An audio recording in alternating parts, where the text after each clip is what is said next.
Hey guys, tonight we begin with the remarkable resilience and, let's say, creative discomfort tolerance of the Viking people who somehow managed to survive Scandinavian winters without central heating. So before you get comfortable, take a moment to like the video and subscribe, but only if you genuinely enjoy what I do here. And let me know in the comments where you're tuning in from and what time it is for you. It's always fascinating to see who's joining us from around the world. Now, dim the lights, maybe turn on a fan for that soft background hum, or a space heater if you're feeling historically dishonest, and let's ease into tonight's journey together. When the temperature outside dropped to absolutely not, the Vikings didn't panic. They simply retreated into their longhouses, large, low, and only slightly less breathable than a modern sauna built in a cow barn. These longhouses were the Vikings' version of winter bunkers, constructed primarily from timber, if you lived near trees, or turf and stone, if you didn't. They were built low to the ground to conserve heat and wide enough to accommodate multiple families, and, in some cases, a few strategically placed cows. Because nothing says comfort like sleeping next to something that chews cud and farts steam. The key to surviving the cold was collective warmth. Think of a longhouse as one big communal thermal battery, human bodies, animal bodies, and a fire pit all operating in cozy, unventilated harmony. It was less house and more survival cuddle bunker. The hearth ran through the centre of the longhouse, acting as both stove and space heater. There were no chimneys because chimneys hadn't been invented yet, or more accurately they had, but not in places where people were still using bones as doorstops. Instead, smoke rose and collected in the rafters, occasionally finding its way out through a hole in the roof or staying right where it was, turning the entire ceiling black and everyone's lungs into wool-lined ashtrays. To modern eyes, Viking homes might seem unbearably smoky, crowded, and oddly intimate. And that's because they were. But for the Vikings, it was the best option short of becoming a snow sculpture. Raised sleeping platforms lined the walls, often stuffed with straw, moss, or whatever was soft and vaguely flammable. Families, and sometimes their goats, all slept in the same space. Not because they loved each other that much, but because warmth wasn't optional, and privacy wasn't invented yet. In short, Viking longhouses weren't comfortable, but they were efficient. They kept people alive during brutal winters, even if they didn't keep them particularly fragrant or rested. Viking fashion was less about runway style, and more about not freezing to death before breakfast. If there was one thing the Norse understood better than raiding, it was layering. And not just in a scarf and mittens way. We're talking full-body wool armour, reinforced with fur, leather, and a complete lack of shame. The base layer? Linen, if you were lucky enough to own some. Linen was light, breathable, and good at wicking sweat. Unfortunately, it also tore easily, and was expensive to make, which is why most people skipped straight to wool. Lots of wool. Viking men wore tunics over trousers, with leg wraps that were basically ancient thermal leggings. Women wore long woolen dresses layered with aprons and cloaks. Everyone wore belts to keep things together, and pouches to carry whatever was needed. Knives, flint, or maybe a piece of emergency cheese. Cloaks were essential. They were fastened with brooches, sometimes fur-lined, and if you didn't have one, you probably didn't have much time left either. Boots were made of animal hide, often from cattle or seals, and waterproofed using generous amounts of fat. Viking footwear wasn't pretty, but it was grease-sealed and windproof. The only downside, you smelled like a jerky factory. For the really dedicated, intestines were sometimes used to make waterproof layers. Yes, actual animal guts. Cleaned, scraped, dried, and sewn into a kind of proto-raincoat. It wasn't breathable, but it did keep out snow and rain. And no one was going to question your outfit when you were literally wrapped in internal organs. Hats, mittens, and scarves were all standard, often made from felted wool, which was wool beaten until it gave up its structural integrity and became a warm, dense mat. If you didn't own gloves, you stuffed your hands in your cloak and hoped no one noticed your fingers turning blue. When it came to surviving frigid Scandinavian nights, the Vikings had one culinary rule: eat like your life depends on it, because it actually does. Calories weren't indulgence, they were insulation. Viking winter cuisine wasn't elegant, but it was dense, fatty, and almost aggressively practical. Let's start with the essentials: meat, dairy, grain, and preserved fish. Lots and lots of preserved fish. They smoked it, salted it, dried it, fermented it, then apologised to no one. Lutefisk, for example, is whitefish soaked in lye until it's equal parts food and dare. Not delicious, but impressively immune to spoilage. For heartier meals, stews were the go-to. Vikings threw whatever they had into a pot over the hearth: cuts of meat, root vegetables, oats, even sour milk. The longer it cooked, the better. The result wasn't glamorous, but it stuck to your ribs, and possibly to the bowl. Dairy was a year-round staple, but especially critical in winter. Cheese and butter were made during the warmer months and stored for cold season rationing. And not the nice creamy brie sort. Think hard, salty, wheel-shaped pucks of milk-solid survival. Perfect for chewing, trading, or hurling at wolves. They also made skyr, which was sort of a yogurt, sort of a cheese, and definitely a Viking version of "you'll eat it and you'll be grateful." High in protein and incredibly sour, it was the culinary equivalent of a slap to the face, invigorating but confusing. Grains were stored in bulk. Barley and rye formed the basis for flatbreads and porridge. Viking bread was dense, dark, and sometimes baked with crushed tree bark to stretch the flour further. Again, not tasty, but if your blood sugar stayed above freezing, it was doing its job. And finally, alcohol. Ale and mead weren't just for feasts. They were caloric, mildly antiseptic, and deeply comforting when your toes had gone numb. Mead especially made you forget that you lived in a smoke-filled shed with livestock and 6 relatives. And if it tasted terrible, even better, no one would steal your leftovers. When winter hit hard, and in Scandinavia it always did, Vikings turned to their most reliable source of heat: other mammals. Bringing animals indoors wasn't considered odd, it was considered efficient.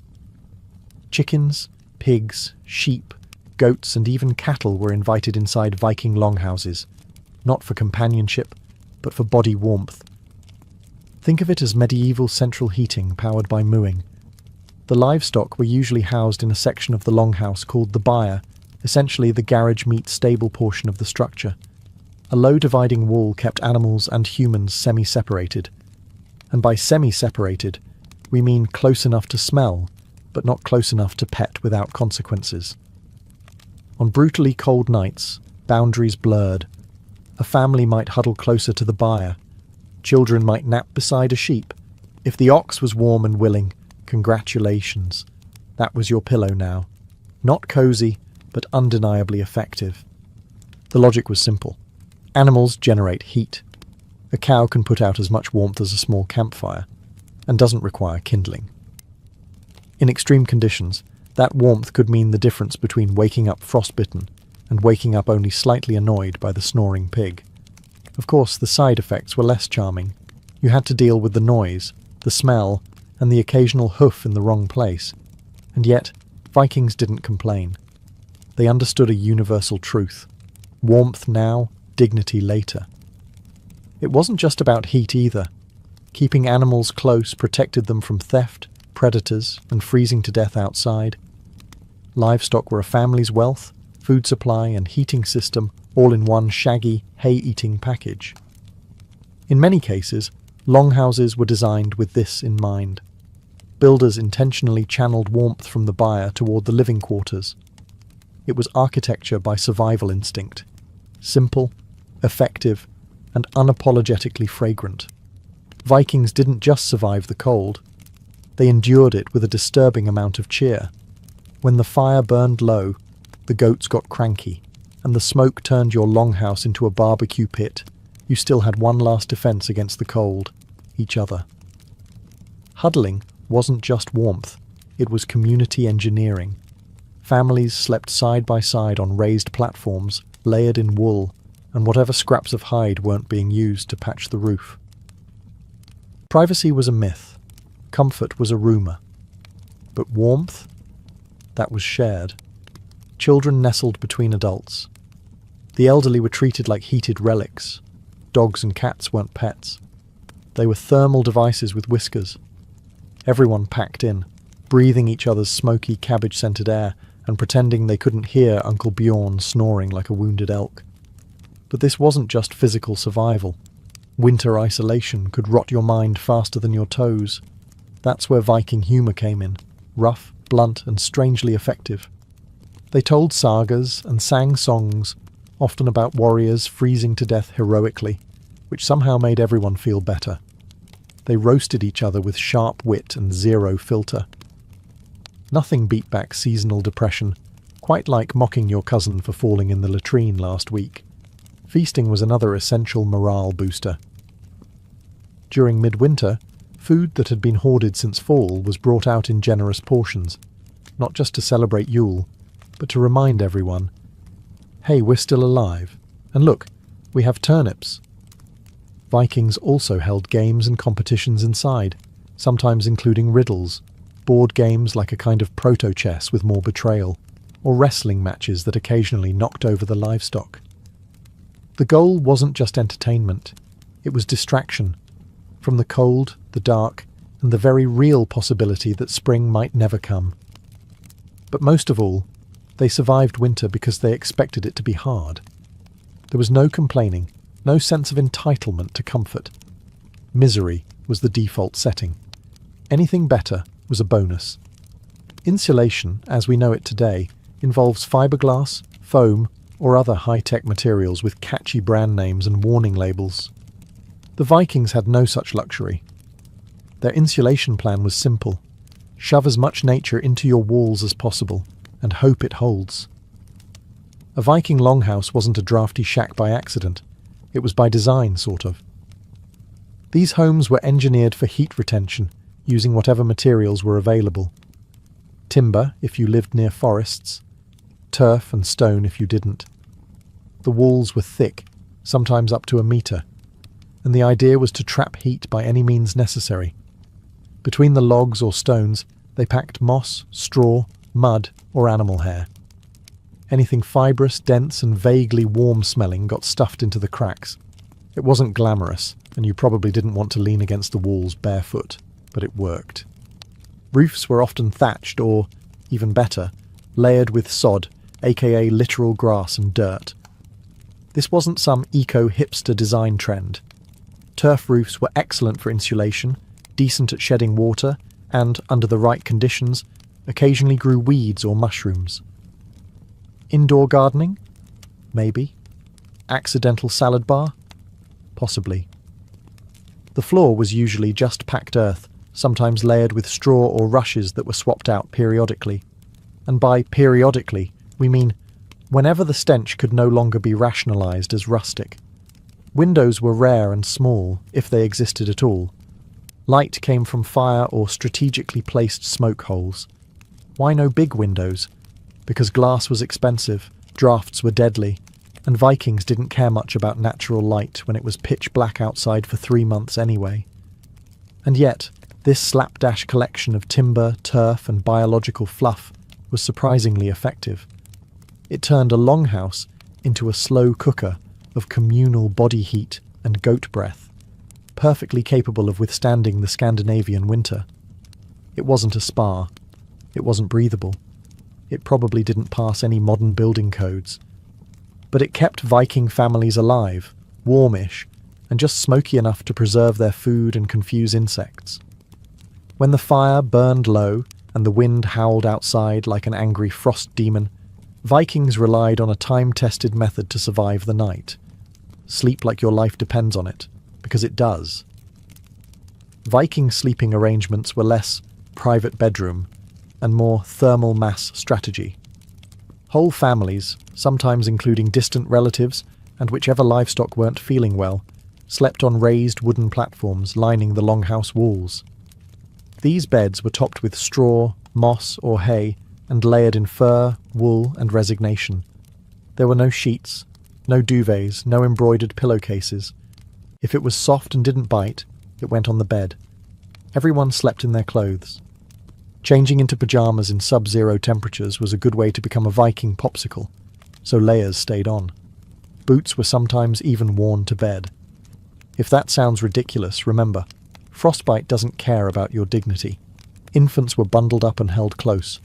Children were often placed between parents or older siblings, not for emotional bonding, but for pure logistical insulation. It was essentially a family-sized meatloaf of humans and wool. Couples slept together, obviously, but so did anyone who could squeeze in. Modesty was not a priority. Warmth was. If someone's feet wandered a bit, that was called survival, not scandal. Wool cloaks were draped over bodies like medieval thermal blankets. Animal hides, especially from reindeer or bears, added another layer of warmth. If you had a bearskin blanket, you were either very rich or very lucky, or very committed to hunting terrifying things in winter. In wealthier households, or during particularly brutal winters, heated stones or bricks were sometimes placed under bedding. Yes, the Vikings had their own version of a hot water bottle, only heavier and more likely to burn your thigh. And if the fire in the hearth went out during the night, you didn't relight it immediately.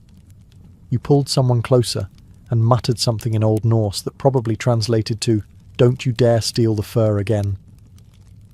In short, sleeping in a Viking longhouse wasn't glamorous. It was smoky, cramped, and had a 100% chance of snoring. But it worked. In theory, smoke was supposed to drift up and escape through the thatched roof, or a vent near the top of the structure. In practice, it clung to the rafters like an unwanted guest and slowly filtered down into everyone's lungs. You didn't breathe fresh air in a Viking house. You breathed experienced air. By the end of a winter evening, your chest felt like it had smoked a pork shoulder, and so did the pork shoulder. Oddly enough, this wasn't all bad. The smoke helped preserve meats and fish hung from the rafters. It also kept insects and mold at bay. Plus, the constant low-level exposure probably gave every Viking the respiratory system of a Victorian coal miner. Still, the downsides were hard to ignore. Red eyes, hacking coughs, and ceilings stained darker than Odin's mood. Small children and elders likely suffered most, being shorter and therefore closer to the densest layers of smoke. You know, because physics is a jerk. Some families tried to manage this by building raised platforms, or sleeping closer to the ground to avoid the worst of the haze. Others simply powered through, eyes watering as they stirred stew, or tried to find their bed without tripping over a semi-cooked goat. A handful of Viking homes, the upscale kind, had actual smoke outlets in the roof. But for the average Norse family, smoke was just part of the ambience. It warmed you, seasoned your food, and reminded you every single day that fire was both a friend and a flaming health hazard. And if things got too smoky, you opened a door, let in the fresh air, and froze your toes off. When the darkest days of the year rolled in and the sun decided to take a month off, the Vikings turned to an ancient and highly effective survival tool: celebration. You can't freeze to death if you're too busy drinking and yelling around a bonfire. Enter Yule, the midwinter festival that was equal parts religious observance, survival tactic, and excuse to eat everything that wasn't nailed down. It usually began around the winter solstice and stretched for days, sometimes even weeks, depending on how generous the mead supply was. This wasn't just a party, it was a psychological life raft. Yule lifted spirits when morale was scraping the frost-covered floor. It gave people something to look forward to besides not dying. Families gathered, animals were sacrificed, for blessings and for dinner, and great fires were lit to symbolize the return of the sun. These weren't romantic little flames. These were roaring infernos that practically dared the night to come closer. They feasted on preserved meat, drank ale and mead, told sagas, played games, and sometimes, just sometimes, they sang. and not politely either. Viking singing probably sounded like someone trying to charm a thunderstorm with a battle cry. The Yule log, now a quaint dessert or decorative centerpiece, was originally a literal log that burned for days. It was supposed to represent warmth, continuity, and not freezing your family. Practical and symbolic. Very Viking. There were also supernatural concerns. Winter was considered a time when spirits, trolls, and restless ancestors wandered freely, so rituals, charms, and offerings were made to keep the peace, and possibly to convince those spirits not to steal your goat. And yes, a lot of modern Christmas traditions got borrowed from Yule. Evergreens, feasting, gift-giving, dragging dead trees indoors. All Norse approved. But above all, Yule was about enduring together. In a world with no light switches, no vitamin D supplements, and no concept of seasonal depression, the Vikings created joy from scratch, with fire, food, and an unwavering belief that the cold would pass. Because it always did. And when it didn't? Well, at least you went out with a full belly and a story worth retelling. In Viking Age Scandinavia, gold was nice. Silver was better. But wool? Wool was life. Wool wasn't just a material. It was a Viking's primary weapon against the cold, second only to fire and the occasional cuddle with a sheep. It was spun, woven, stitched, and layered into everything. Cloaks, tunics, socks, mittens, underclothes, and blankets. If it could be made from wool, it was. The reason was simple. Wool works. Unlike cotton, which clings to you like a cold, wet betrayal, wool retains heat even when damp, which is handy when your local weather forecast is freezing fog with a side of regret. Every household, especially in rural farms, raised sheep, not for cuteness or cheese, but for the glorious, itchy miracle growing on their backs. Spinning wool was a year-round job, usually done by women and children. In winter, it became the closest thing to heating the future. The Vikings didn't do fashion for fashion's sake, but their woolen garments were surprisingly tailored. Tunics were fitted, cloaks were cut to allow mobility. Leg wraps were expertly bound to avoid tripping over yourself mid-blizzard. Form followed function, and warmth followed form. In fact, the quality of your wool said a lot about you. Coarse wool meant you were poor or practical. Soft, tightly woven wool? That was luxury, the Viking equivalent of a cashmere hoodie. Wealthy Vikings could afford dyed wool, sometimes even imported colours like blue or red. Everyone else wore 37 shades of sheep. And don't forget felt, wool that had been soaked, stomped, and abused until it fused into a windproof mat. Vikings used felt for hats, boots, mittens, and occasionally to insulate walls. It was like making fabric from rage and foot sweat, but it worked. Wool garments were patched, repaired, and passed down. Nothing was wasted. Even wool scraps were rewoven into socks or stuffing. A good cloak could last generations, assuming it didn't catch fire, blow away, or get buried with you as part of your going-away outfit.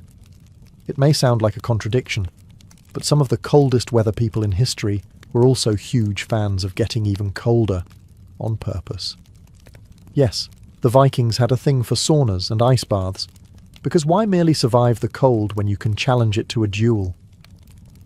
Viking sweat lodges, called badstoffer, were small huts or pits, built with stone and turf, where hot stones were doused with water to produce steam. You'd sit inside, half naked and sweating like a berserker at a summer feast, while the outside world froze solid. It was a hot, humid, smoky break from the ice-crusted reality beyond the door. Then, and here's the real fun, some Vikings would run straight outside and plunge into ice water or roll in snow, voluntarily, for health reasons. Or, more realistically, because they were trying to prove to themselves, the gods, and anyone watching, that they feared absolutely nothing, not even hypothermia. These hot-cold rituals weren't just about showing off. They were practical. Sweating helped cleanse the body, or at least made you feel like you were doing something about the fact you hadn't bathed properly in weeks. The extreme temperature shifts also boosted circulation, cleared sinuses, and made you temporarily forget you lived in a world without insulation or painkillers. They also had a social function. Saunas were communal, meaning families or groups sweated and froze together, sometimes as part of rituals, sometimes just to bond while slowly steaming their regrets. And of course, steam rooms doubled as birthing rooms, healing spaces, and makeshift hospitals. If something needed fixing, heating, or flushing out, the Viking answer was almost always, let's cook it first, then freeze it for good measure. These traditions were so effective they stuck around. In fact, modern Nordic countries still embrace sauna culture, though these days they tend to leave the goats out of it.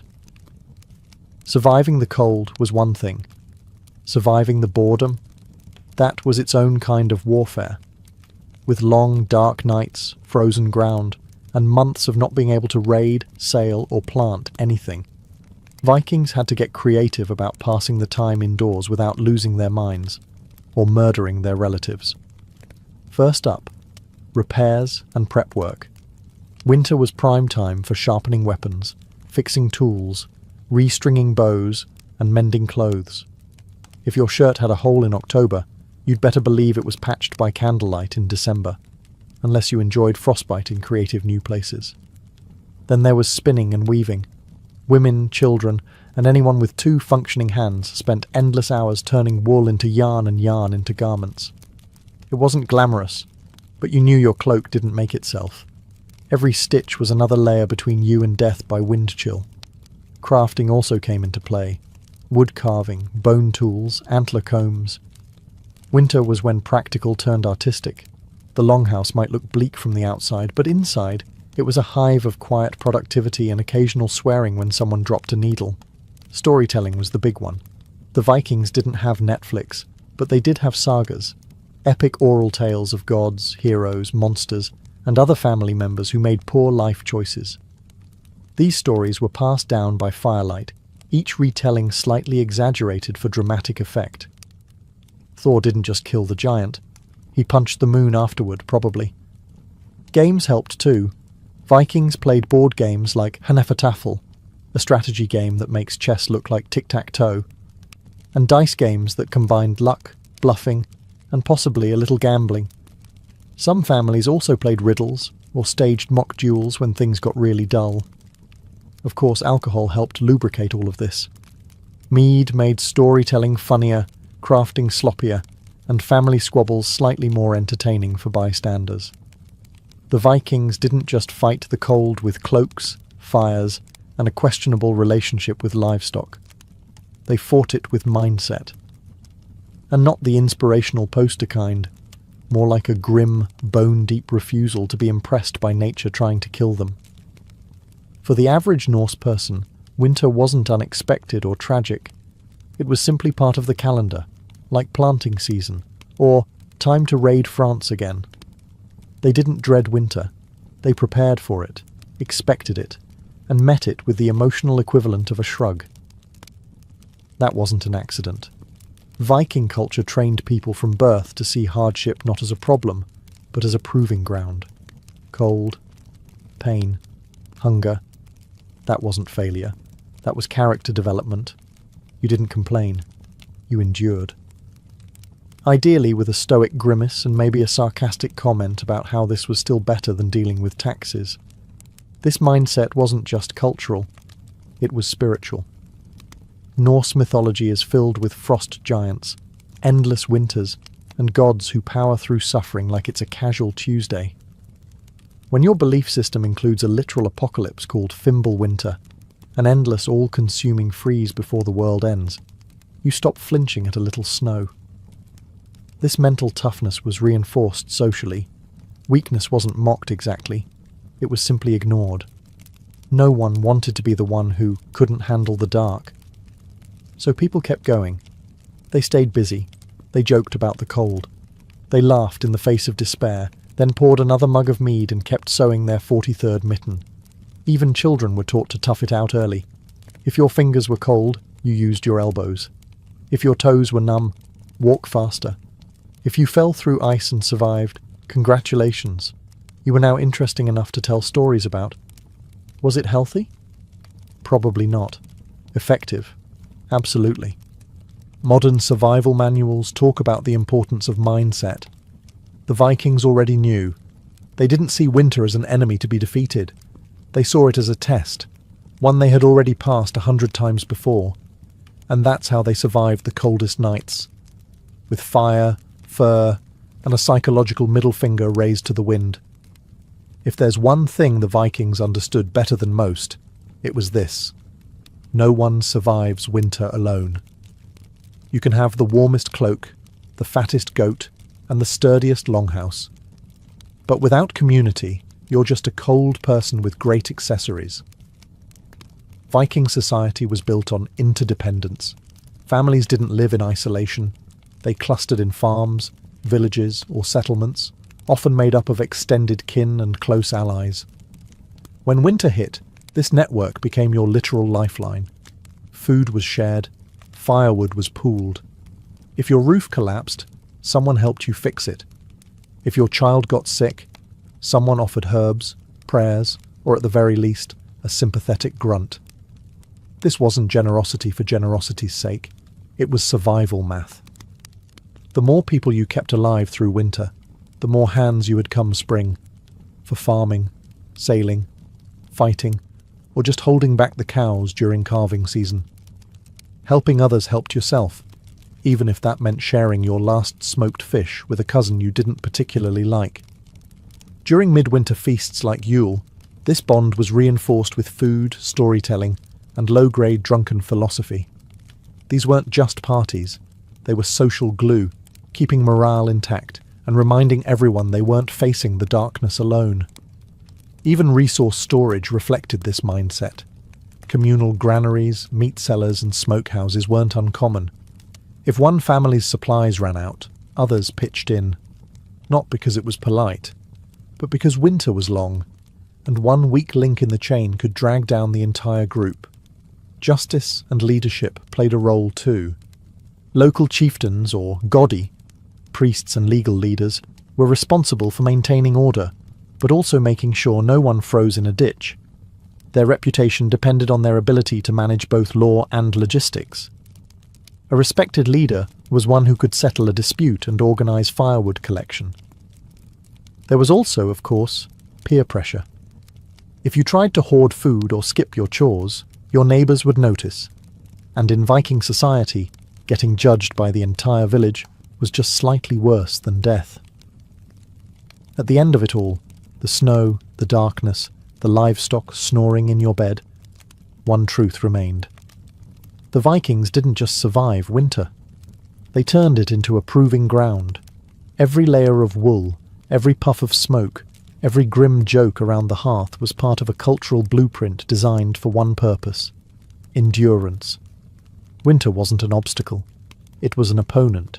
And the Vikings? They trained year-round for the match. They adapted constantly. If the longhouse was too drafty, they patched it with moss. If the stew was thin, they made it thicker with turnip. If the nights dragged on for weeks, they filled them with stories, games, rituals, and the occasional impromptu wrestling match between cousins. No central heating? Fine. They built fire pits. No waterproof gear. They invented it out of sheep and stubbornness. No antidepressants. They had sagas, mead, and the kind of dark humour that makes seasonal depression afraid to show up. And while other civilizations slowed down in winter, the Vikings used it to get stronger. Weapons were repaired. Children were trained. New ideas were shaped around the fire. When the ice thawed, these people didn't stumble blinking into the sun. They came out ready. Ready to plant crops, build ships, make alliances, or sail across oceans to places warmer, richer, or simply worth looting. Winter didn't weaken them. It hardened them, made them leaner, meaner, and more inventive. Their success didn't come from magic or divine insulation. It came from a relentless, often smoky commitment to survival by any means necessary.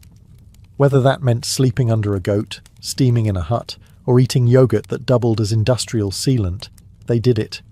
And they did it together.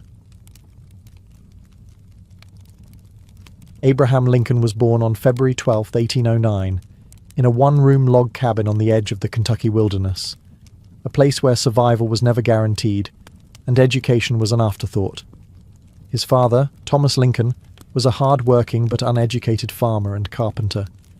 His mother, Nancy Hanks Lincoln, was quiet, gentle, and literate, a rarity on the frontier. Together, they lived in near poverty, scratching out a life from thin soil and thick woods. The cabin itself had no windows, no floor, and certainly no bookshelves. Abraham's world, for much of his early life, was one of candlelight, silence, and endless labour. He would grow up chopping wood, carrying water, and wearing clothes that were more patch than fabric. There was no formal schooling in those early years.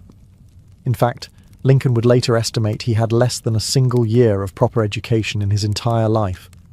But he had something more powerful, a restless mind and an aching hunger to learn. When Nancy Hanks died in 1818, possibly from milk sickness, Abraham was only 9 years old. Her death left a void in the boy's life that would never truly close. She had been his emotional anchor, the one who saw something different in him. After her burial, which was done by hand in the forest behind their farm, young Abe whittled a wooden marker himself. It was rough, crude, and soaked with tears, but it said everything. He remembered her. A few months later, Thomas remarried a widow named Sarah Bush Johnston. Unlike the stereotypical wicked stepmother, Sarah brought warmth, books, and structure. She recognized Lincoln's intelligence and encouraged his curiosity. Between chores, he devoured everything he could get his hands on: Aesop's fables, Robinson Crusoe, the Bible. If he couldn't get a book, he'd write his own thoughts with charcoal on wooden shingles. This boy, barefoot and bone-thin, with a face too serious for his age, was already forging something within himself. The world hadn't given him much. No money, no connections, no ease. But he had a fire inside that couldn't be smothered. And in that tiny cabin in the Kentucky woods, Abraham Lincoln began the long, improbable climb toward greatness. As Lincoln grew into his teenage years, life on the frontier didn't soften. If anything, it hardened.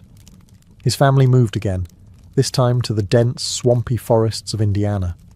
Every day was a battle against the elements, clearing trees, ploughing thick clay soil, and surviving brutal winters with little more than a hearth fire and hope. But while his body was moulded by the axe and the land, his mind remained somewhere else entirely. He became known among neighbours not for his strength, though he was impressively strong, but for his towering height and peculiar habit of reading during every spare moment. He'd carry books while walking, recite Shakespeare by memory while tending fences, and sit under trees scribbling thoughts into the margins of whatever scrap paper he could find. His humour began to develop too. Dry, observational, often self-deprecating. He was the odd one, the gangly teen who quoted Jefferson, while others traded hunting stories. Lincoln had an awkward social presence. He was shy but talkative, strange yet magnetic. When he did speak, people listened. They couldn't help it. His words were clear, powerful, sometimes funny, but always aimed straight at something true. His moral compass, even then, pointed due north. He hated cruelty. He hated slavery. And he hated the way ignorance was used to justify both. Despite his lack of formal education, Lincoln began to develop a passion for law. The idea that words, not fists, could win battles intrigued him. He taught himself how to write clearly and argue logically. He read every book of law he could find. At night, others might be drinking or gambling. Lincoln would be in a dim room, reading Blackstone's commentaries by candlelight. By his early 20s, he left home for good. He worked as a flatboatman on the Mississippi River, witnessing firsthand the horrors of the slave trade in New Orleans. Those images would stay with him, seared into his conscience. When he returned, he moved to New Salem, Illinois, and began to reinvent himself.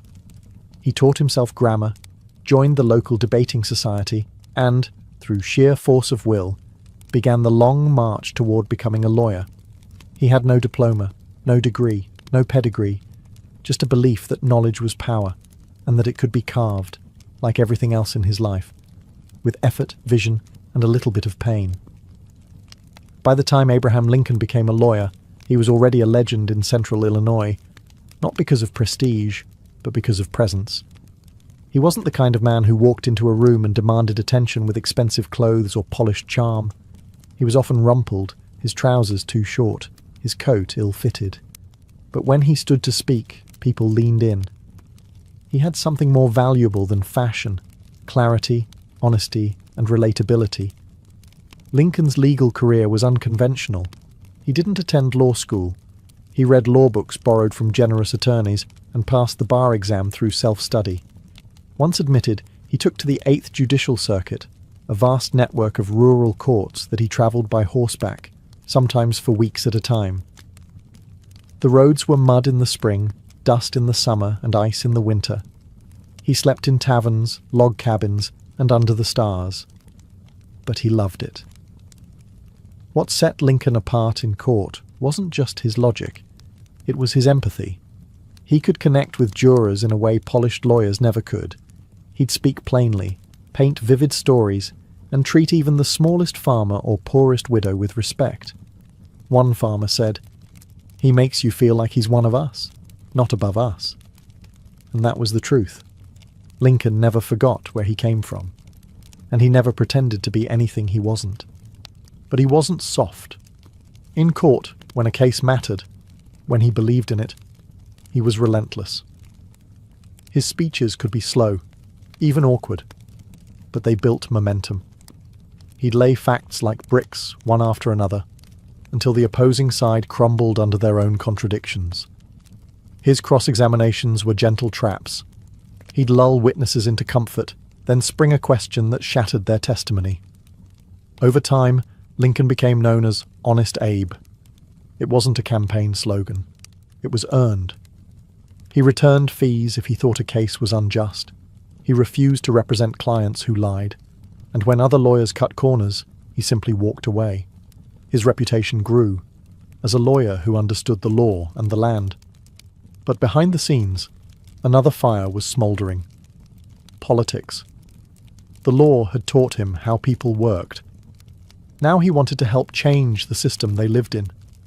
And as slavery crept further into the national conversation, Lincoln's quiet conscience was about to roar.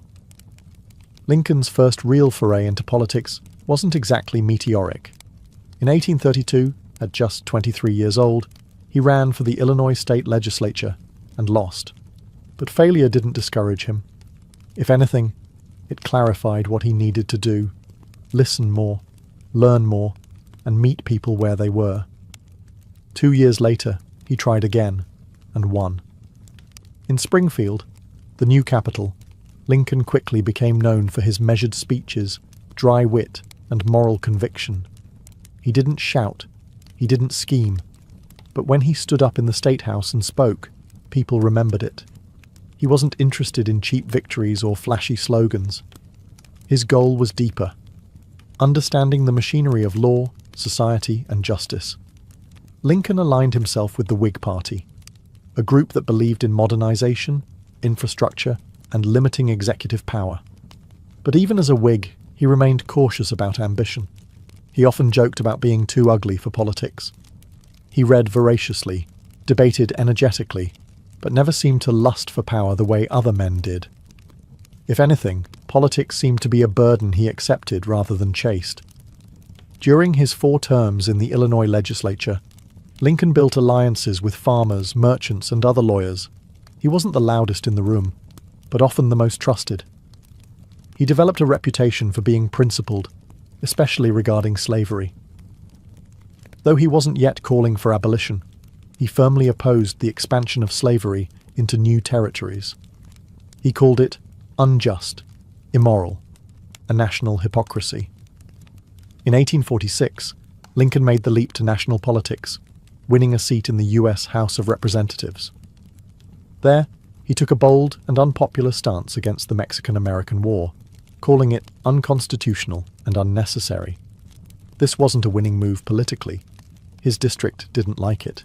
He served a single term, and didn't run again.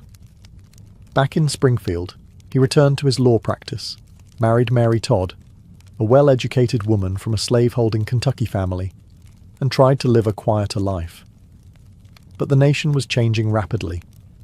The Compromise of 1850, the Kansas-Nebraska Act, and the expansion of slavery were tearing the country apart.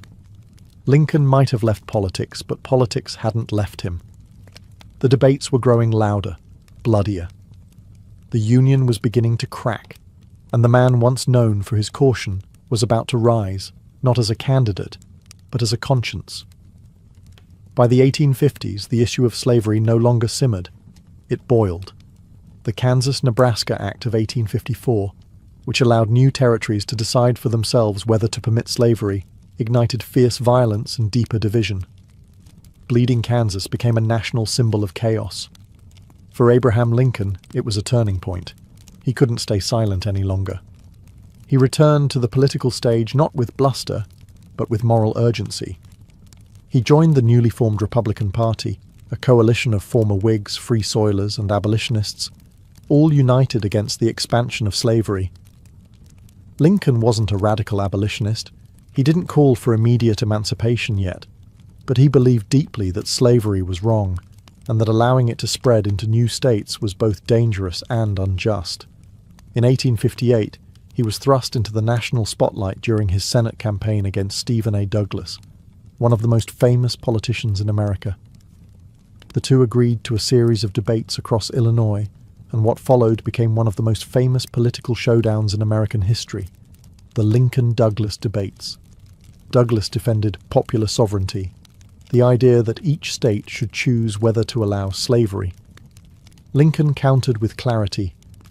"A house divided against itself cannot stand," he declared. If slavery continued to spread, it would tear the Union apart. He argued that the nation couldn't endure permanently half slave and half free. He didn't win that Senate race, but he won something greater: national attention. Newspapers reprinted his words across the country. People who had never heard of Lincoln before now whispered about the lanky lawyer from Illinois with the deep-set eyes and deeper convictions. Though he lost, he'd proven himself. He stood toe-to-toe with one of the great orators of the time, and never flinched. He challenged the nation's comfort, not for personal gain, but because his conscience demanded it. Privately, Lincoln wrestled with the enormity of the issue. He once wrote that if slavery isn't wrong, then nothing is wrong.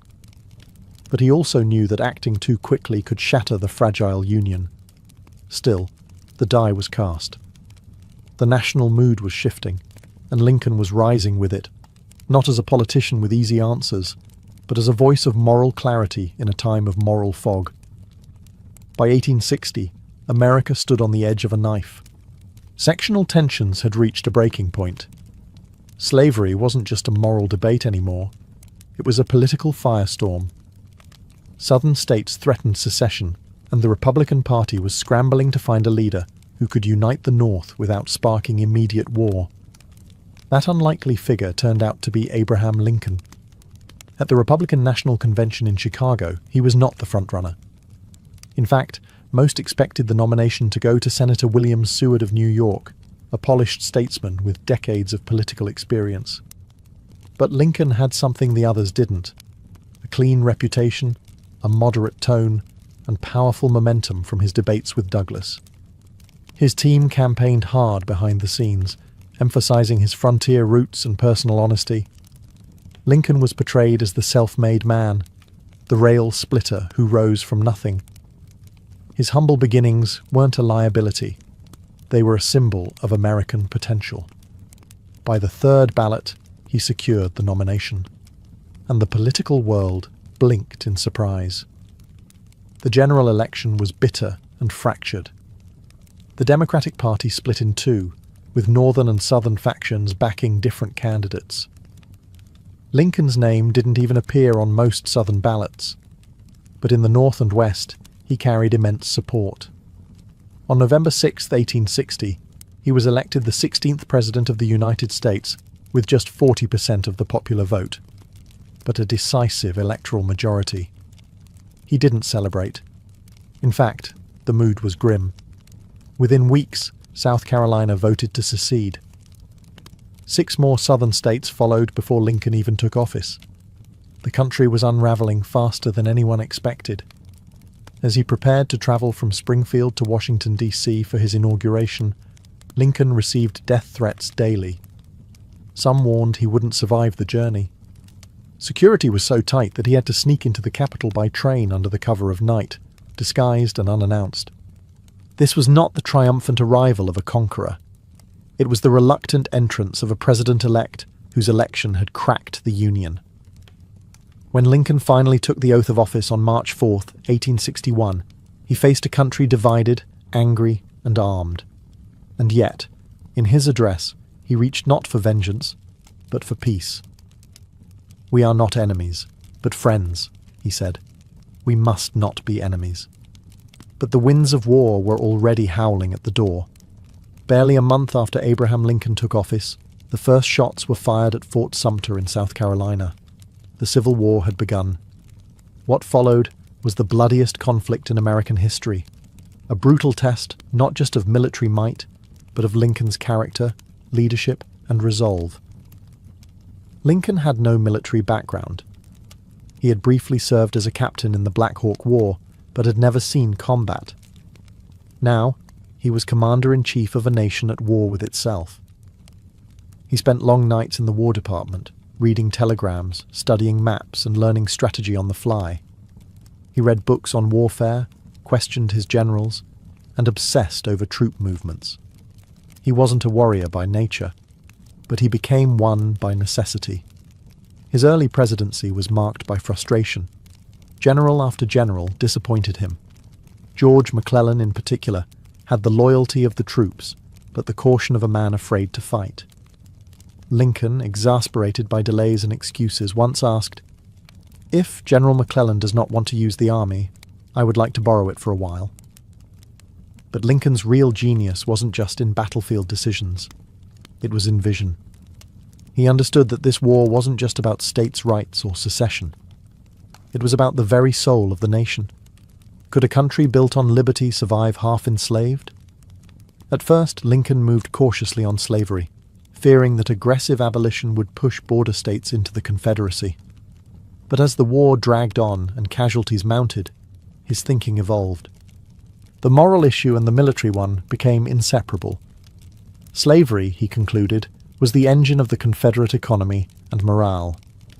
If it wasn't destroyed, the rebellion would never die. On January 1, 1863, he issued the Emancipation Proclamation, declaring all slaves in Confederate-held territories free. It didn't free everyone overnight, but it changed everything. The war was no longer just a fight to preserve the Union. It was a fight for human freedom. Internationally, it closed the door on British or French support for the Confederacy. Domestically, it gave black men the moral and legal justification to join the Union Army, which thousands did, fighting for a country that had long denied them citizenship. Lincoln had transformed from the log cabin lawyer into a wartime president wielding not only authority, but moral thunder. As the war dragged into its 4th year, Lincoln bore its burden alone at the top, thinner, greyer, and visibly aged. Every day brought fresh casualty lists. Towns became graveyards. He received letters from grieving mothers and wives, each demanding to know why their sons and husbands had died. And though he never fought on a battlefield, Lincoln carried the war in his eyes and on his shoulders. His cabinet was a mix of political rivals, men who once ran against him and didn't always respect him. But Lincoln managed them like a maestro, balancing ambition with purpose. He didn't rule by fear or force. He ruled with patience, stories, and clarity. Even his critics began to admit the man had steel beneath the smile. And then came Gettysburg. The battle in July 1863 was a turning point. Over 50,000 men were killed, wounded, or missing in 3 days of horror. Months later, Lincoln travelled to Pennsylvania to deliver a short speech at the new cemetery. It wasn't meant to be headline-making, just a few words of reflection. But in just 272 words, he rewrote the purpose of the war. that this nation, under God, shall have a new birth of freedom, and that government of the people, by the people, for the people, shall not perish from the earth. The Gettysburg Address wasn't grandiose. It was restrained, reverent, and eternal. And it made clear that this war wasn't just about unity. It was about redemption, remaking the nation into what it had always claimed to be. As the 1864 presidential election loomed, Lincoln faced deep opposition. The war was still raging, and his support was crumbling. Even within his own party, there were calls to replace him on the ticket. Many believed he'd lose to Democrat George McClellan, the very general he had fired. But as Union victories mounted late that year, especially General Sherman's capture of Atlanta, momentum swung back in Lincoln's favor. He was re-elected with a decisive margin. Still, Lincoln didn't gloat. "It is not in my nature to triumph over anyone," he said. The war was nearly won, but Lincoln knew peace would be harder. The Union could be rebuilt with muskets. But the nation's soul? That would take something much deeper. Mercy, vision, and healing.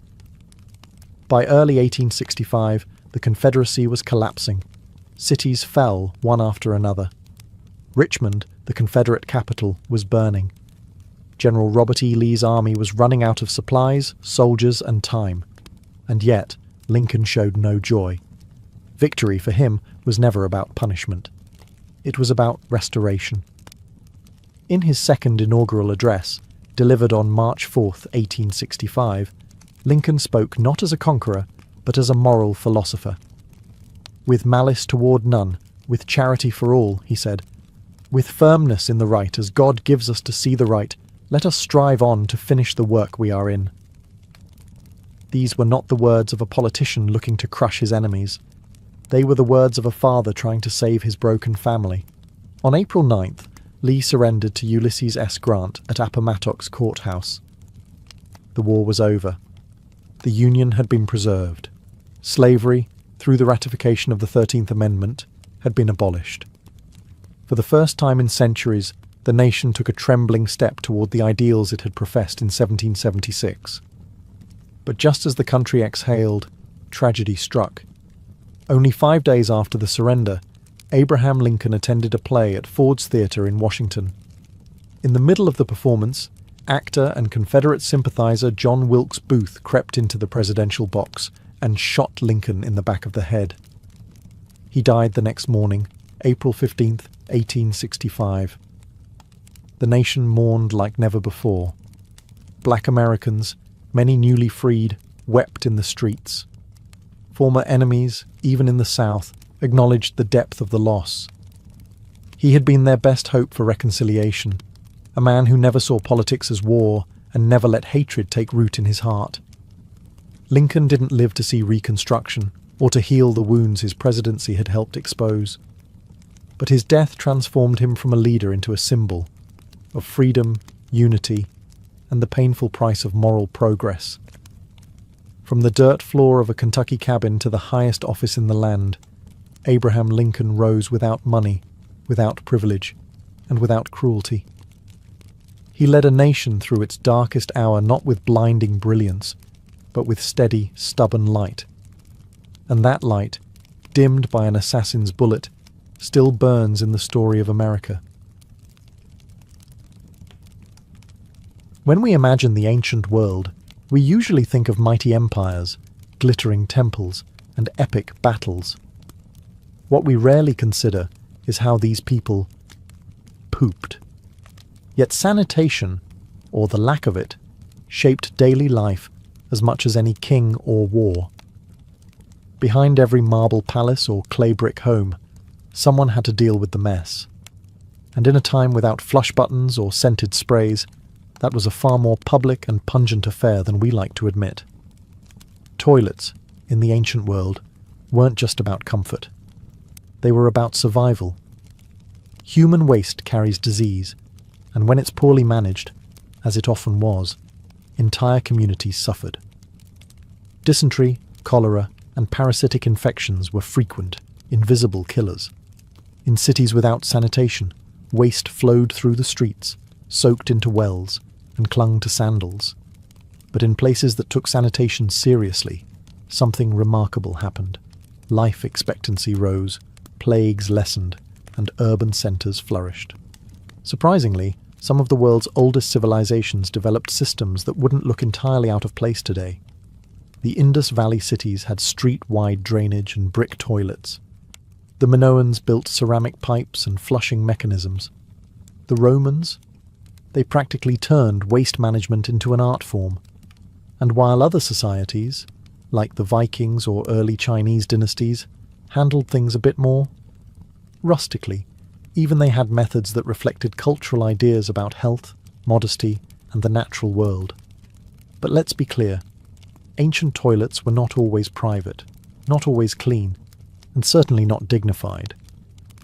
Communal latrines were often the norm, especially in military camps or urban centres. Picture 20 stone holes in a row, no dividers, everyone seated elbow to elbow, gossiping or arguing while doing their business. Sponges on sticks were passed around. Water was used to rinse, not always to flush. And beneath it all, quite literally, were the earliest forms of sewers, cesspits, and sometimes just plain open ditches. Sanitation was a mirror of a society's values.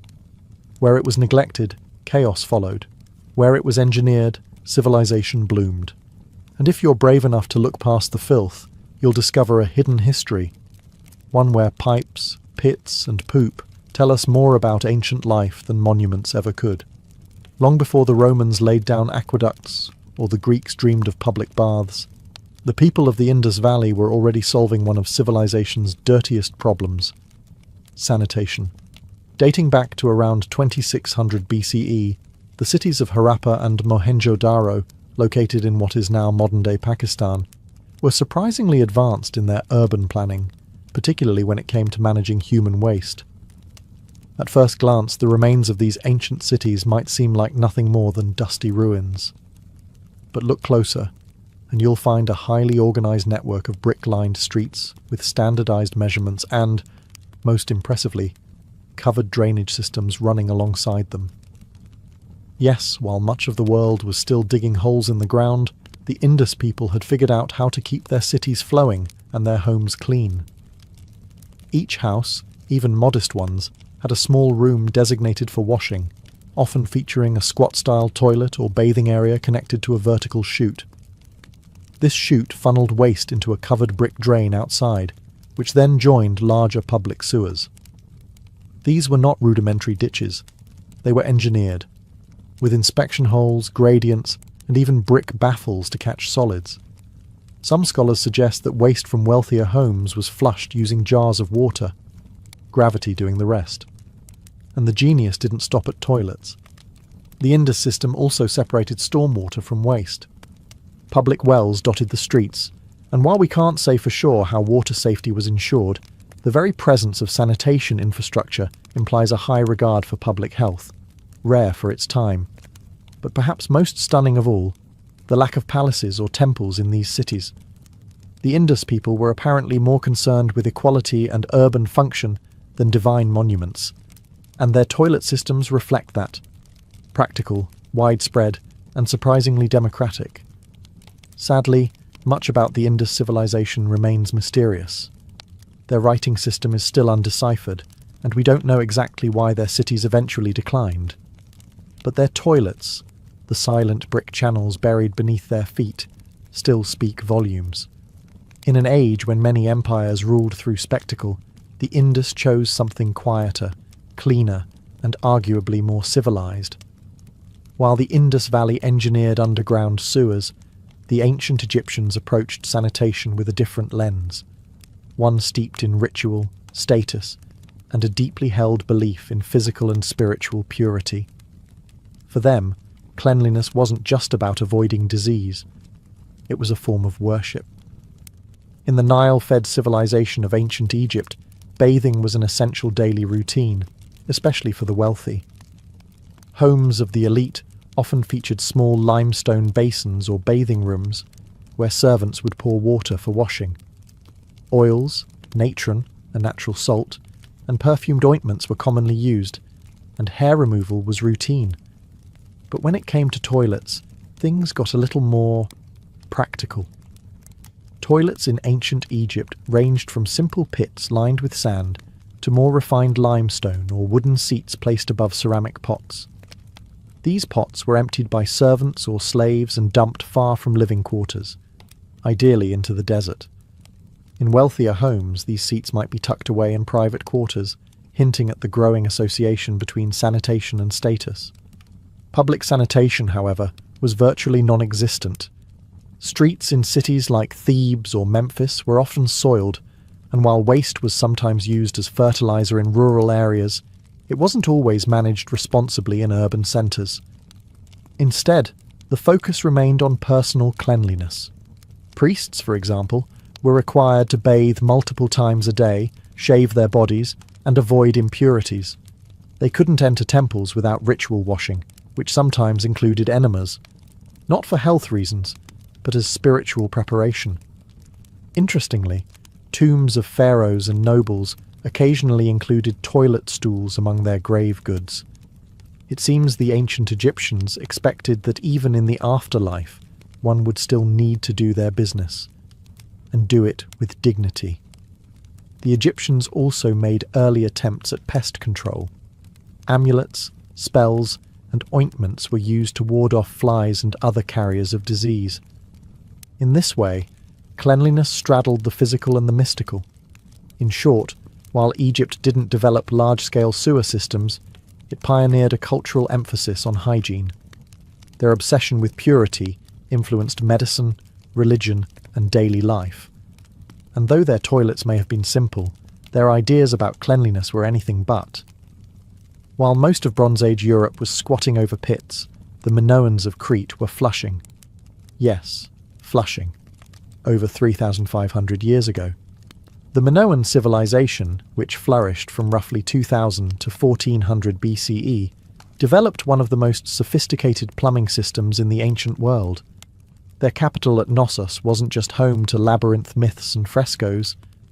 It also had multi-story buildings with running water and working toilets. The Minoans understood something that many civilizations wouldn't figure out for centuries: gravity and water pressure. Their palaces had terracotta pipes laid beneath the floors and inside walls, channeling rainwater and spring water into fountains, baths, and, perhaps most notably, latrines.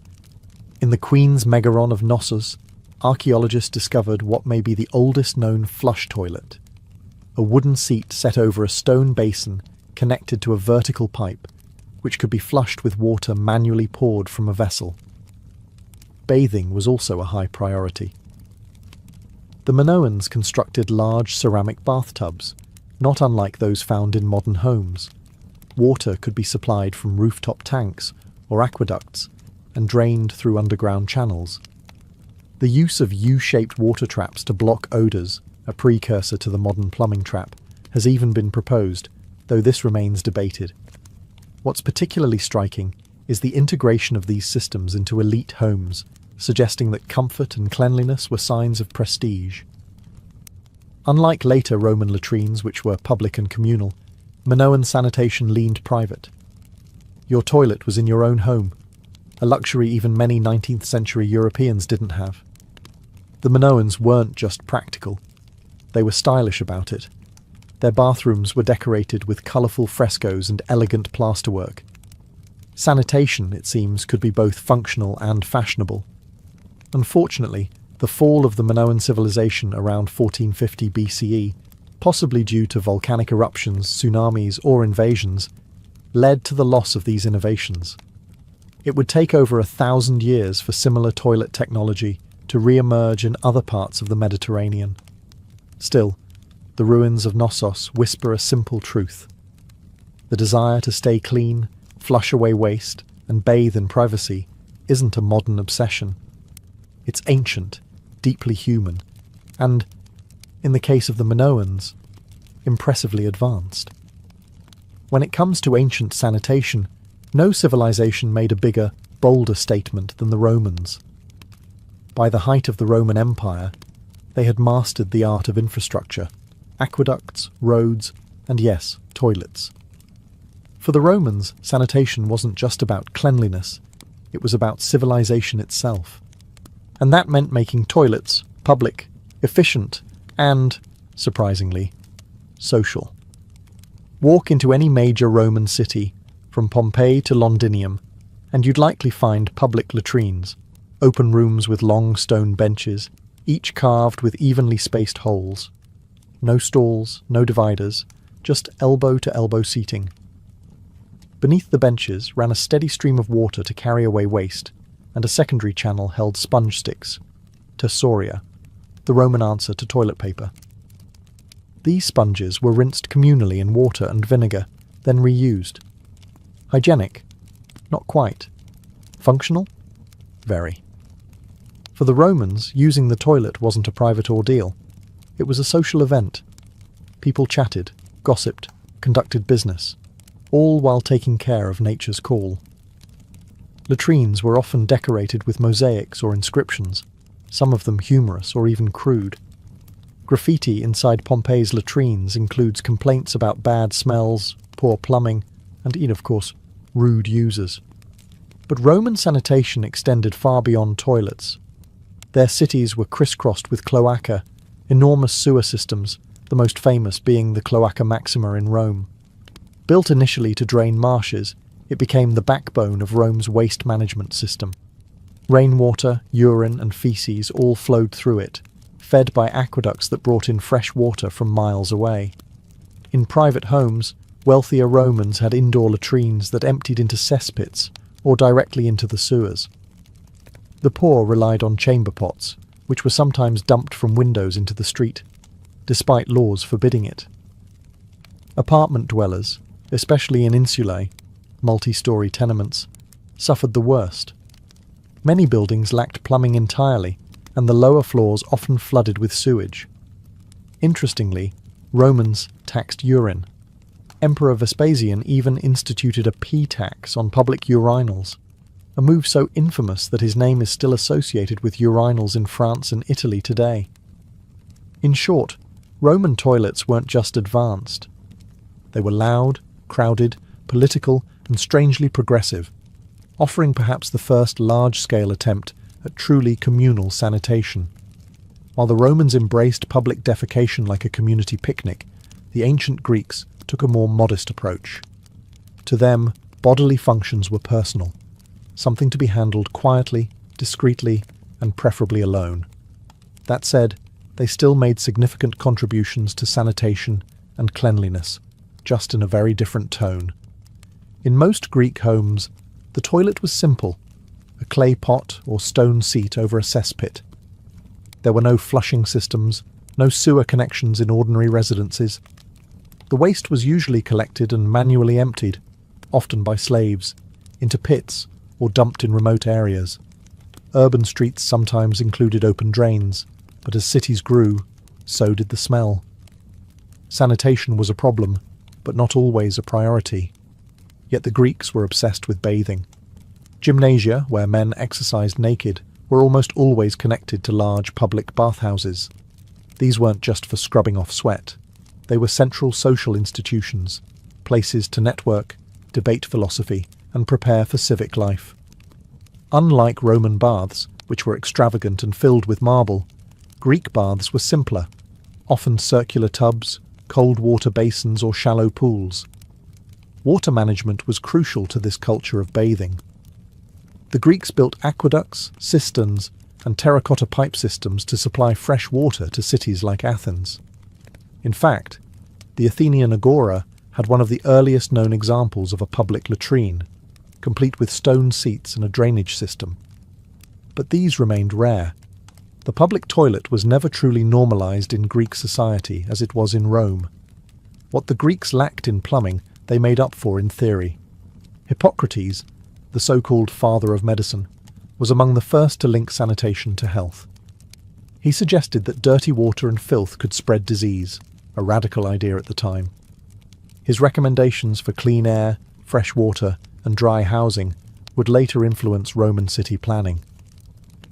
The irony is stark. The civilization that gave us democracy and drama still preferred to handle its dirtiest business in private. Sanitation, for the Greeks, was not about infrastructure. It was about individual discipline and philosophical hygiene. Clean body, clean mind. And while their latrines may have been crude, their obsession with purity, physical and moral, helped lay the foundation for modern public health thinking. In ancient China, cleanliness was both a personal duty and a reflection of cosmic balance. Sanitation, while not as infrastructure-heavy as in Rome or the Indus Valley, was still deeply woven into daily life, through customs, philosophies, and a surprisingly wide range of toilet tools. Most ancient Chinese homes did not have toilets in the modern sense. Instead, chamber pots were the norm. These portable ceramic or bronze containers came in all shapes and sizes, from utilitarian to ornate, depending on one's status. After use, servants or family members would empty the pots into larger household cesspits or take them outside the city walls.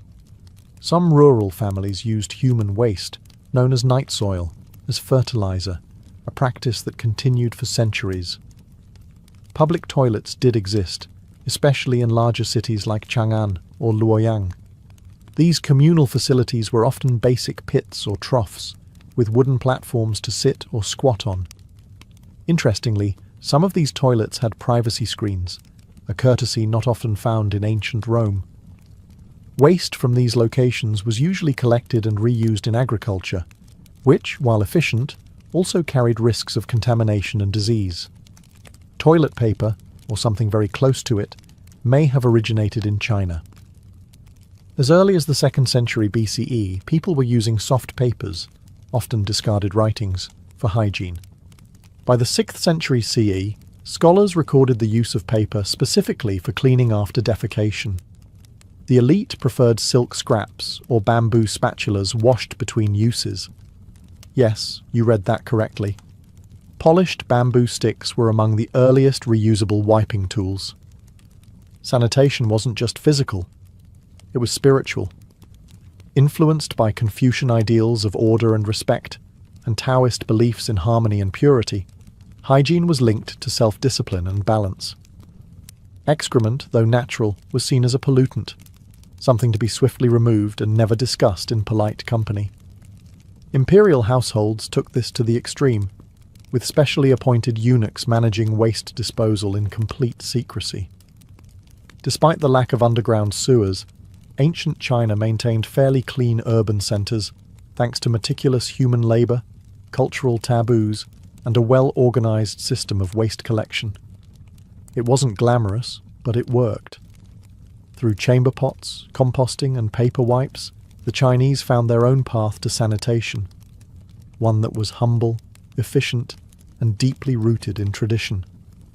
When it comes to ancient sanitation, the Vikings might not be the first group that comes to mind. Known more for their raids than their routines, Norse hygiene was actually more sophisticated and surprisingly disciplined than stereotypes suggest. Beneath the horned helmet myths lies a culture that, while rough around the edges, took personal cleanliness and waste management more seriously than much of medieval Europe. In Viking settlements, especially in places like Jorvik, modern-day York, England, and Hedeby in modern Germany, archaeologists have uncovered latrine pits lined with timber or stone, basic, functional toilets used by both individuals and households. These pits were often dug a short distance from homes and were sometimes covered by wooden structures to provide privacy and shelter from the harsh northern climate. The waste from these latrines, a combination of human excrement, food scraps, and animal remains, tells us more than just what Vikings ate. It shows that they had a method of centralized waste disposal. In some cases, these pits were periodically cleaned out and reused. In others, new pits were simply dug when the old ones filled. Some evidence even suggests early composting practices, as waste would naturally decompose and return to the soil over time. Inside homes, chamber pots and buckets were common, especially during long, frozen winters when stepping outside wasn't exactly ideal. These were usually emptied into latrine pits or dung heaps near the outskirts of a settlement. While not glamorous, it was practical, and far more sanitary than throwing waste into the street. a practice common in some medieval cities. But hygiene wasn't just functional, it was cultural. Vikings bathed regularly, often once a week, usually on lagdaga, washing day, the origin of the English word Saturday. Combs, ear cleaners, and tweezers made from bone or antler are common finds in Norse archaeological sites. Personal grooming mattered, not just for appearance but for social status and marriage prospects. While Viking sanitation lacked the engineering feats of Rome or the ritual purity of Egypt, it was rooted in pragmatism. They didn't build sewers or invent toilet paper, but they managed their waste, kept clean, and adapted to a harsh environment with earthy, no-nonsense solutions. In the land of ice and iron, even the business of doing your business was handled with the blunt efficiency of a people who didn't have time for fuss. Across civilizations and centuries, one truth remains constant. No society could thrive without figuring out what to do with its waste. From the hidden sewers of the Indus Valley to the communal latrines of Rome and the chamber pots of ancient China, humanity's relationship with sanitation has always walked a fine line between necessity and neglect. What's striking is how different cultures prioritized hygiene. Some, like the Romans and Minoans, invested heavily in infrastructure. They built aqueducts, flush systems, and sewage networks that, in some cases, rivaled the functionality of 19th century cities. Others, like the Greeks and Chinese, placed cleanliness in the realm of personal virtue, linking it to health, ethics, and harmony with nature. Still others, like the Vikings, took a ruggedly practical approach. Dig a pit, wash when you can, and don't let filth fester near your food. Despite their differences, these societies were all working toward the same goal: separating people from their waste. The reasons varied: to prevent disease, to honor the gods, to preserve public order. But the outcome shaped how cities grew, how laws were made, and how people viewed their bodies. Ironically, much of this ancient wisdom was lost during the Middle Ages in Europe. After the fall of Rome, sophisticated sanitation systems crumbled, public toilets disappeared, sewers clogged, disease surged. It would take centuries and multiple plagues for urban planners to revisit ideas the ancients had already mastered. And yet, traces of ancient sanitation still remain today. The word latrine comes from the Latin latrina. The modern flush toilet owes a distant debt to Minoan gravity systems. Even our use of paper in the bathroom was foreshadowed by the Chinese over 1,000 years ago. What feels modern is, in many cases, just rediscovered. Sanitation, often overlooked in historical narratives, is a quiet backbone of civilization. It doesn't inspire poems or monuments, but without it, cities collapse, populations suffer, and even empires can fall. So next time you walk into a restroom and enjoy the luxury of privacy, plumbing, and maybe even scented soap, remember, you're standing on the shoulders of generations who tried, failed, and sometimes succeeded in figuring out how to keep the filth at bay.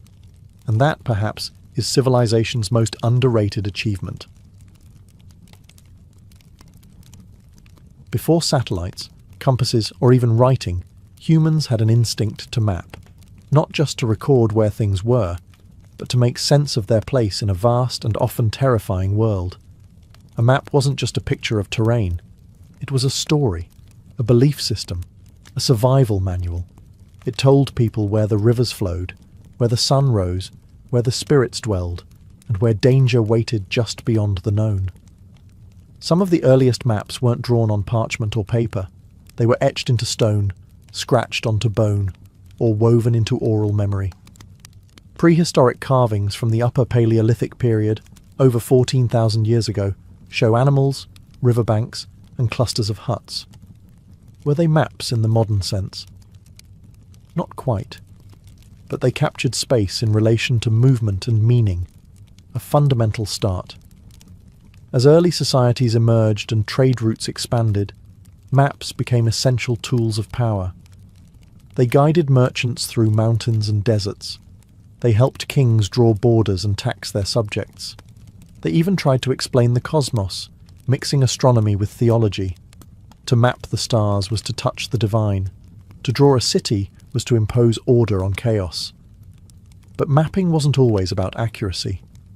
In fact, ancient maps were often wildly distorted by today's standards. What mattered was meaning, not measurement. The centre of the world was always home, whether that was Babylon, Jerusalem, or the island of Delos. Lands grew or shrank depending on their importance. Unknown regions were filled with fantastical beasts or labelled simply, "Here be dragons." Some cultures didn't even use flat maps at all. Polynesian navigators, for instance, crafted stick charts that recorded ocean currents and island swells, not for the eye, but for the hands and the mind. These weren't meant to be read like modern maps, but felt and memorized through ritual training. The instinct to map, to visualize space, time, and position, is deeply human. Whether carved in clay, painted on walls, or sung in chants, maps helped ancient people connect with their environment, their gods, and each other. And while their methods varied wildly, their goal was always the same: to find their place in a mysterious and shifting world. In the cradle of civilization, amid the temples and ziggurats of ancient Mesopotamia, the Babylonians began carving the first known maps into clay. These weren't just practical tools for land ownership or city planning. They were cosmic documents, attempts to impose order on a chaotic world by capturing it in cuneiform lines and symbols. One of the most famous examples is the Imago Mundi, a clay tablet dated to the 6th century BCE, now housed in the British Museum. It's often cited as the oldest known world map. At just 6 inches across, it's a tiny window into the Babylonian universe. At its centre sits Babylon itself, shown as a rectangle, surrounded by a circular landmass representing the known world. The Euphrates River cuts through the middle, and various cities, mountains, and regions are labelled in cuneiform. Beyond the world is a bitter river, likely the ocean, and then mysterious triangular islands, each with mythological descriptions. These weren't real places. They were symbolic zones of chaos and danger, the outer limits of what could be known. To the Babylonians, mapping wasn't just geographic, it was spiritual. The heavens were mapped just as carefully as the earth. Babylonian astronomers tracked planetary movements, lunar cycles, and eclipses with stunning precision, all inscribed onto clay tablets with reed styluses. These celestial records weren't only scientific, they were used to predict omens and divine the future. The map of the sky was a guide to fate. On a more local scale, land surveys were common and practical. Clay tablets from as early as 2300 BCE record detailed plots of farmland, with notes on boundaries, irrigation canals, and ownership. These were the tools of bureaucrats, tax collectors, and priests. Precision mattered here, not for navigation, but for managing wealth and resources. Babylonian maps reveal a people obsessed with structure, not just physical, but metaphysical. They mapped the world as they understood it, with themselves at the centre, surrounded by rivers, enemies, gods, and mysteries. These maps weren't just records. They were expressions of belief, power, and a desire to make the unknowable a little more knowable.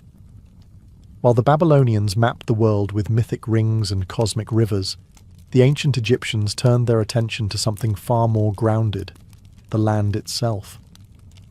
In the floodplains of the Nile, mapping wasn't abstract. It was about control, survival, and the sacred geometry of a kingdom that stretched from desert cliffs to delta marshes. The Egyptians didn't produce world maps in the Babylonian sense. Instead, their cartography was deeply practical. Every year, the Nile flooded, erasing boundary markers and farmland divisions. To restore order, surveyors, called harpedonapte, used ropes, measuring rods, and sighting tools to redraw the grid. This wasn't a one-time ritual, it was an annual necessity. Mapping became a state function, tightly controlled by temple scribes and royal officials. Surviving papyri show maps of remarkable precision. One of the oldest known is the Turin papyrus map, dating to around 1160 BCE. It's not decorative or mythological.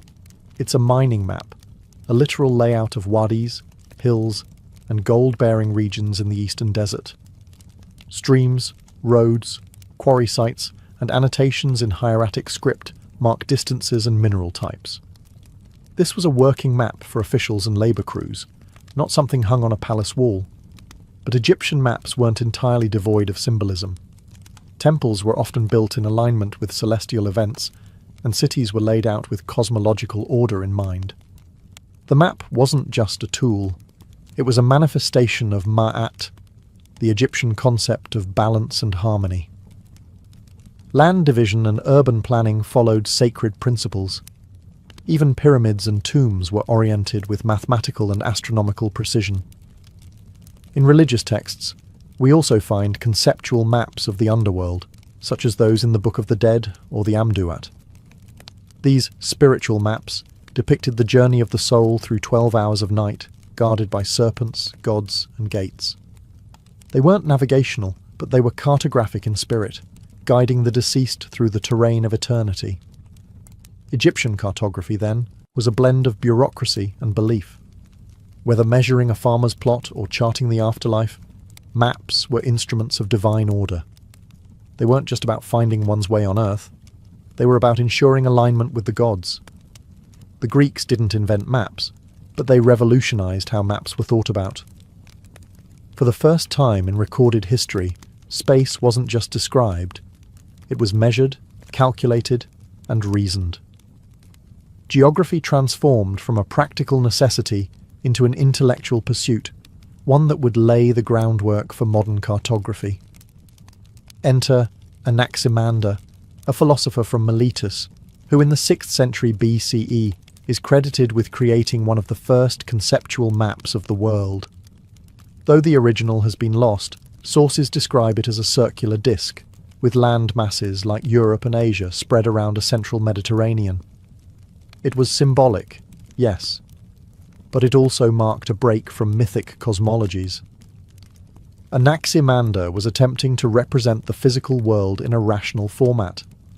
Then came Hecataeus, who refined these early ideas and expanded them through travel and inquiry.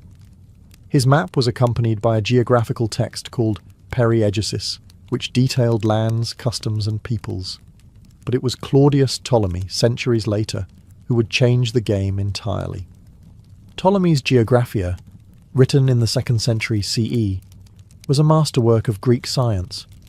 It contained detailed instructions for map-making, a list of over 8,000 place names with coordinates, and a grid-based system of latitude and longitude, long before GPS was even a dream.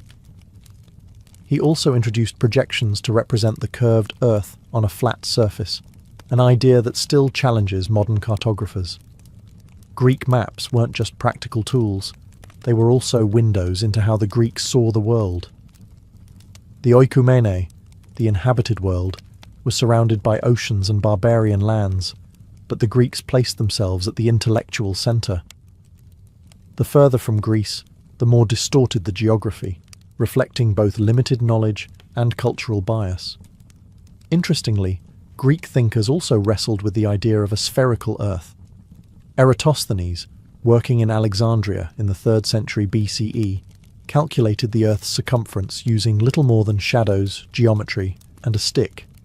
He was remarkably accurate, off by only a few hundred miles. Greek cartography was more than drawing lines. It was about decoding the Earth's shape, size, and place in the cosmos. With math, logic, and ambition, the Greeks turned maps from myth into science, and the world would never look the same again.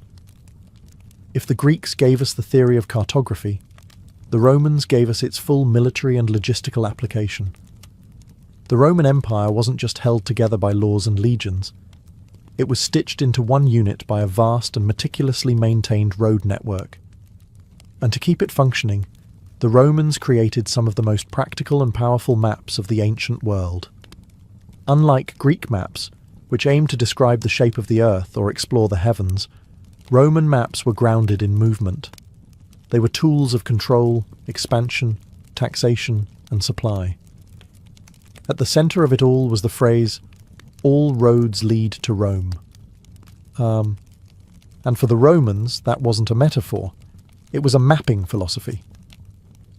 Perhaps the most famous Roman map is the Tabula Peutingeriana, a 4th century CE copy of a much older Roman road map. It's not geographically accurate in the modern sense. Land masses are stretched and distorted, but it serves its purpose perfectly, showing routes, stops, distances, and connections across the empire, from Britain to India.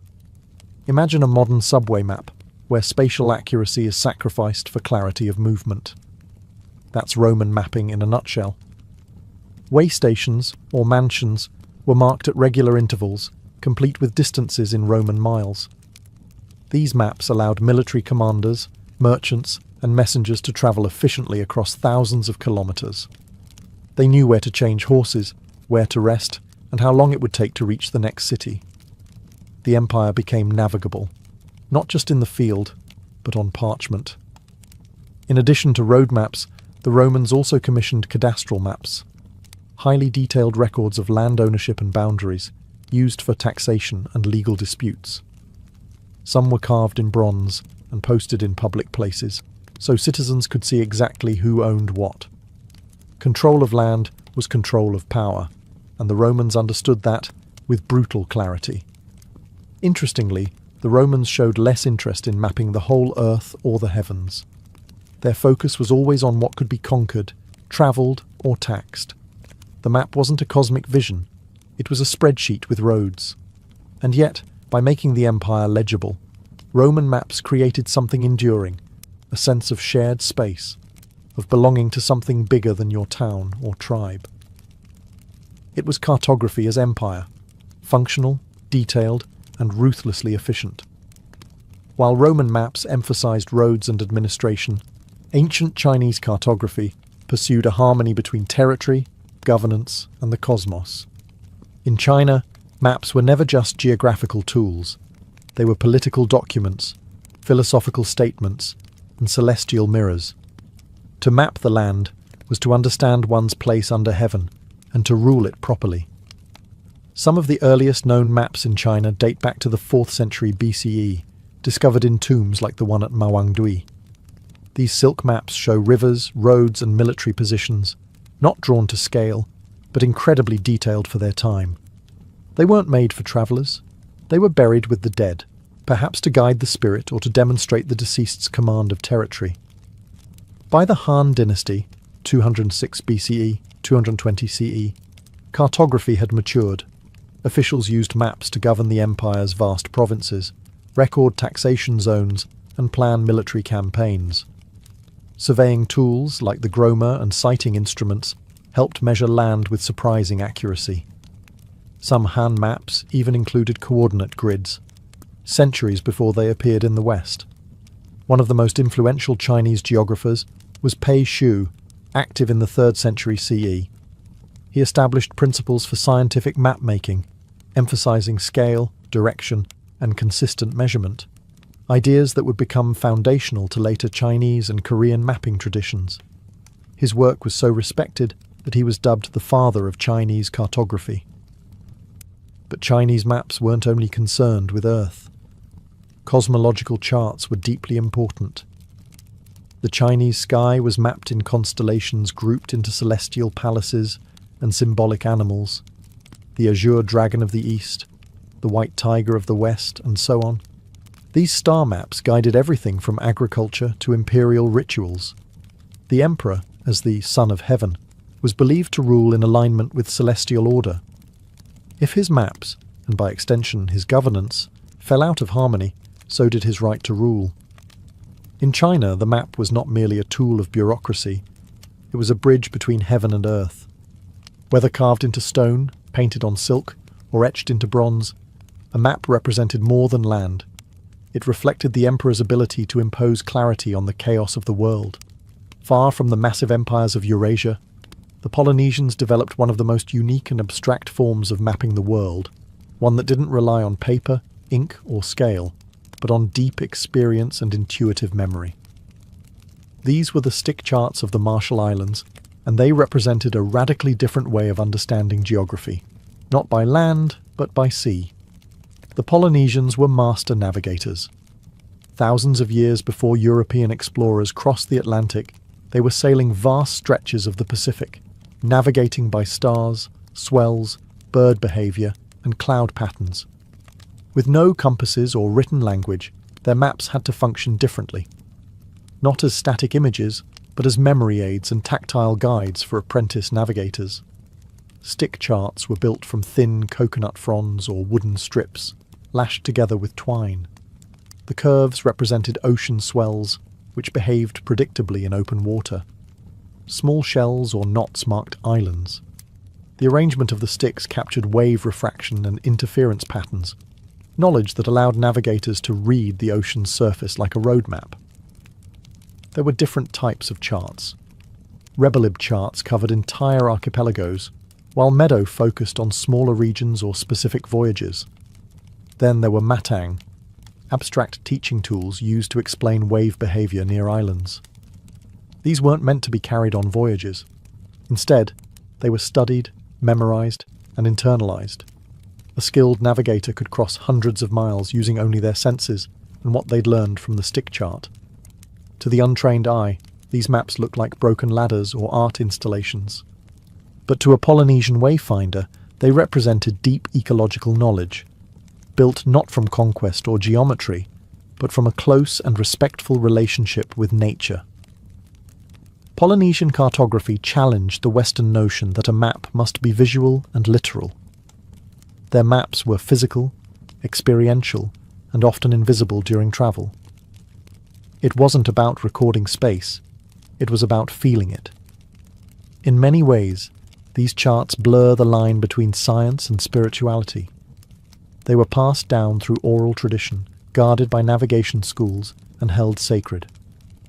And in an ocean that could swallow even the boldest sailor, they helped the Polynesians find their way, not just across water, but through memory, rhythm, and ancestral knowledge. As the ancient world gave way to the medieval era, maps began to shift from scientific observation to symbolic interpretation. In many parts of the world, especially in Europe, cartography became more about representing spiritual truths and less about physical accuracy. The result? Maps filled with monsters, paradise, demons, and a worldview where the centre of geography was often the centre of belief. One of the most iconic medieval map types is the TO map, which dominated European thinking from the early Middle Ages to the Renaissance. These maps depicted the world as a circle, the O, divided by a T into three parts, Asia on top, Europe to the lower left, and Africa to the lower right.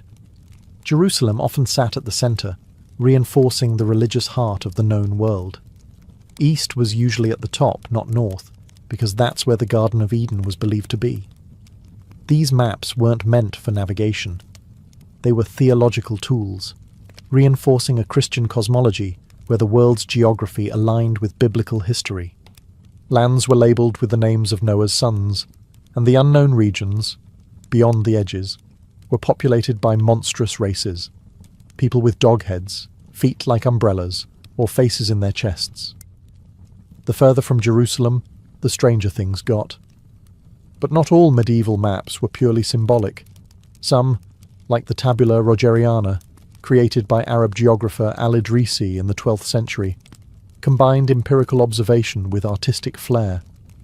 Commissioned by a Norman king in Sicily, this massive silver map was based on interviews with travellers, traders and sailors from across the Muslim and Christian worlds.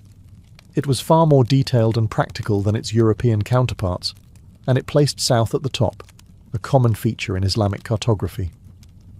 Meanwhile, Jewish, Indian, and Buddhist traditions also produced conceptual world maps, not focused on navigation, but on metaphysical structure. Mount Meru, for instance, featured as the cosmic axis in many Indian and Tibetan maps, surrounded by symbolic continents and divine realms. These medieval maps remind us that mapping isn't just about where things are, it's about what people believe the world means. In an age where the horizon still held terror and mystery, the map wasn't just a guide, it was a mirror of the soul. As the world grew larger in the minds of humans, so too did our desire to capture it, not only to get from point A to B, but to understand who we are, where we came from, and what surrounds us. Ancient maps, with all their flaws, distortions, and symbols, laid the foundation for the modern world's obsession with space, borders, and precision. What ties all ancient maps together is not accuracy, but intention. Babylonian tablets weren't meant to help you find a street. They showed the spiritual structure of the universe. Egyptian maps helped tax collectors and priests maintain divine order in a landscape governed by floods and gods. Greek maps introduced scale, geometry, and the bold idea that the world could be measured. Roman road maps stitched a vast empire together, helping legions, messengers, and merchants move like clockwork. Chinese maps fused astronomy with governance, always striving to reflect harmony between heaven and earth. Then there were the outliers. The Polynesian stick charts, tactile and abstract, showing that not all maps had to be seen. Some were meant to be felt and remembered. And the medieval religious maps filled with beasts and paradise, which told viewers not just where the world was, but what it meant. Even the flaws in ancient maps are informative. They show us what mattered to a culture, what was centered, what was feared, what was sacred. These maps remind us that geography is never neutral. It reflects priorities, power, myth, and memory. The Greeks put themselves in the middle. So did the Chinese. So did the Europeans. Everyone was the center of their own world. Today, with satellite imaging and digital precision, we can chart the planet down to the last meter. But the core impulse behind cartography remains the same as it was thousands of years ago. The human need to orient ourselves in something larger than ourselves. Whether it's a papyrus scroll, a clay tablet, or a glowing phone screen, every map answers the same ancient question. Where am I?